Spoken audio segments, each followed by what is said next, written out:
1924 жыл Кыргыз элинин тарыхындагы бурулуш учур болуп саналат. Мурдагы Россия империясынын учурунда Дика каменная орда деп аталып келген көчмөн тоолуктар жаңы Советтик империянын составында Кара-Кыргыз автономиялуу облусу аталып, бүгүнкү эгемендүү Кыргыз мамлекетинин пайдубалы түптөлгөнүнө быйыл бир кылым болуп отурат. Толук бойдон эркин болбосо дагы, мамлекеттик атрибуттардын негизги белгилерине ээ болгон. Көчмөнчүлүктүн шартына жараша дээрлик 99,4% жазганды окуганды билбеген ала тоолук элдин ошол учурдагы бийлиги биринчи кезекте сабатсыздыкты жоюуну колго алган. 1925 жылы башталган кат сабат таанытуу кампаниясы менен кошо эле Кыргыз элинин Манас сыяктуу океандай болгон эпикалык сагасынан тартып, Генже эпостарына чейинки нечен кылымдан берки Оз эки маданиятынын туундуларын түбөлүктүү сактап калуу үчүн кагазга түшүрүү колго алынган. Ушул процесстердин контекстинде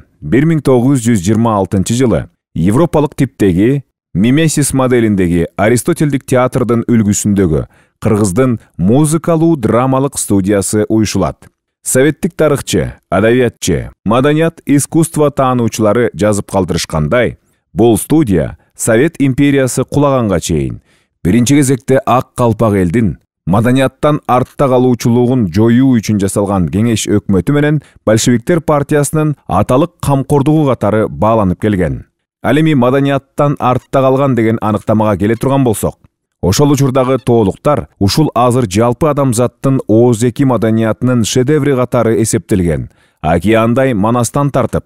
бүгүнкү күнгө чейин улутубуздун руханий маданиятынын үлгүсү болгон улуу күүлөрү, унутулгус философиялуу, армандуу, лирикалуу ырлары, гүлдөгөн кол өнөрчүлүгүнө ээ эл болгон. Иш жүзүндө маданияттан артта калуучулук деген аныктама Совет бийлигин орнотуу жана чыңдоо үчүн тоолуктардын арасында үгүт-насыят иштерин жүргүзүүгө багытталган саясий идеологиялык маалыматтык каражат болчу.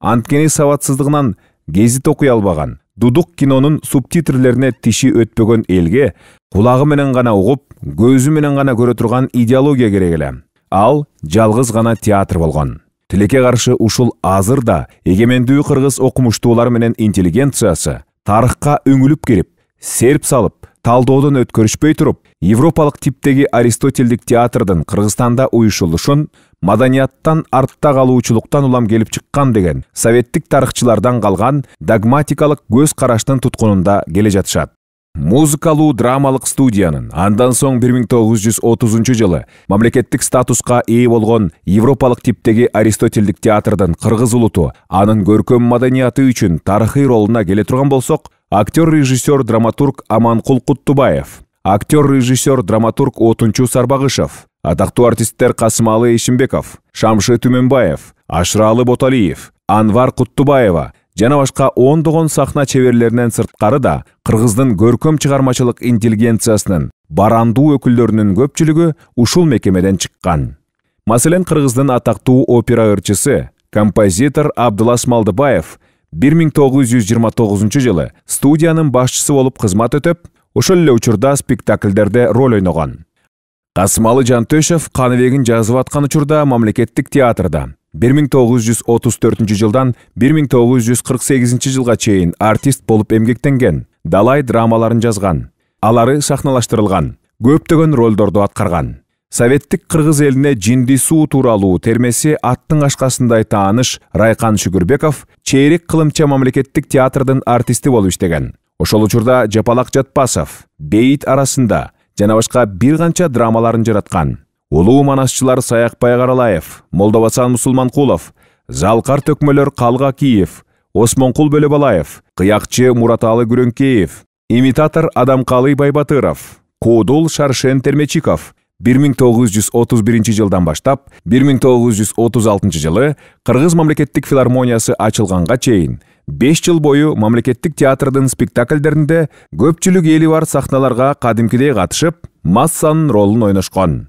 Кадимки кызыл профессор, алгачкы агартуу министри Касым Тыныстанов да ушул мамлекеттик театрдын директору болуп кызмат өтөгөн. Анын тагдырына балта чапкан, академия кечелерине кирген Манас, көз көргөндөр, Шабдан драмалык үчилтиги Тыныстанов директор болуп турган учурда жаралган. Өткөн кылымдын эгемендүүлүккө жеткенге чейинки аралыгынын ичиндеги Кыргыздын улуу сахна чеберлери Акылбеги менен мүлдө кыргыз баласын ыйлаткан Король Лири менен Шекспирдин 400 жылдык юбилейине катышып, Лондонда Лирдин монологун айткан Залкар Муратбек Рыскуловдун, даңктуу министр Гүлипа Кондучалованын «Силердин эки кыдыкейиңар барбы?» деген учкул сөзүнө айланган кыргыз театрынын өтө ак сөөк актрисасы, легендарлуу улуу Бакен Кыдыкееванын адамда жок патетикалык кудурети менен сахнаны жарып жиберчүдөй болгон кыраан кыз жаңыл менен майтарылбас Толгунайдын, кемеңгер Алтынтаяк Зулайканын эстен чыккыс элестерин жараткан Даркүл Күйүкованын,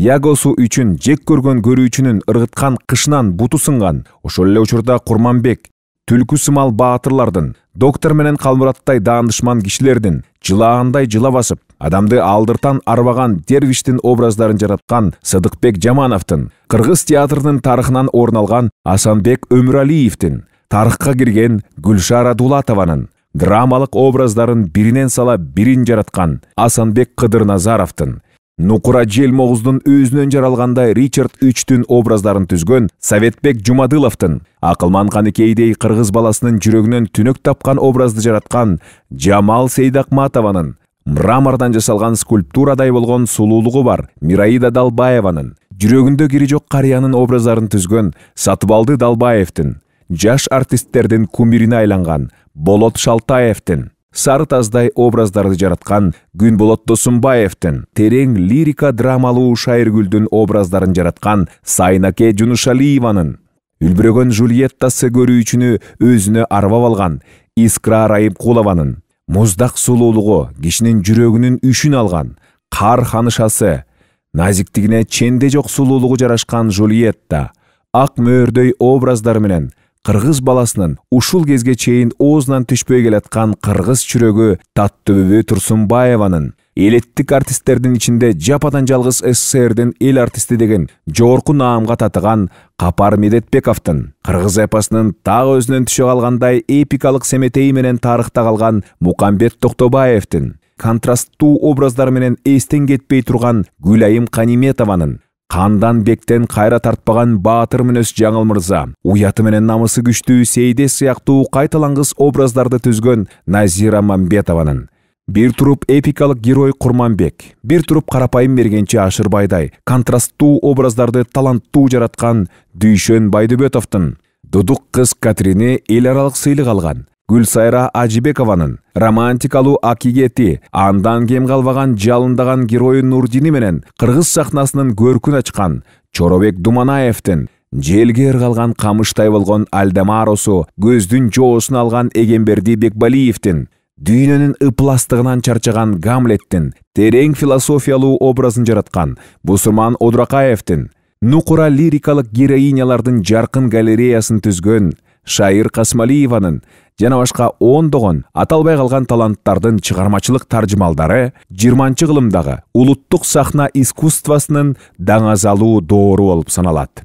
Ушул даңазалуу доордун даңазасын арттырган, 60-жылдардан тартып кыргыз театрларынын чыгармачылык аброюн көтөрүшкөн улуттук сахна искусствосунун таланттуу режиссерлору Жалил Абдыкадыров, Медербек Назаралиев, Бообек Ибраев, Офелия Еркимбаева, атагы Советтер Союзуна гана эмес, чет өлкөгө чейин тараган гениалдуу Искендер Рыскулов, Алмаз Сарлыкбеков, Нурлан Абдыкадыров.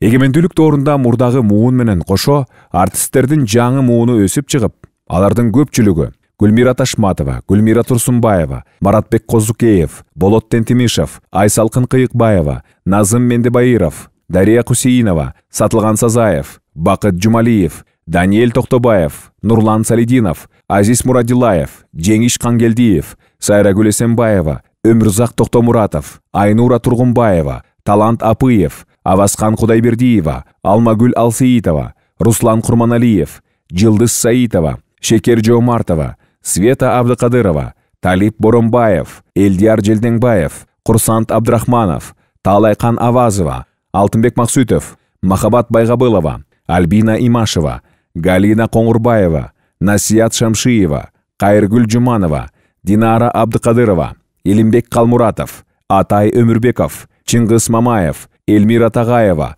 Айнура Эсиналиева, Айнура Темирова, Эдил Бакаев, Акмат Абдувалиев, Курманбек Абдувалиев, Арнис Кыдырмышев, Жеңиш Сманов, Камчы Сарбаев, Асқат Сулайманов, Данияр Жанжигит уулу, Эркин Эгембердиев, Адыл Болорбек уулу, Мерим Касаболотова, Эрлан Казакбаев, Элдияр Мамбеталиев, Канат Шабдалиев жана башка ушундай сыяктуулар лидерлик абалды ээлешти.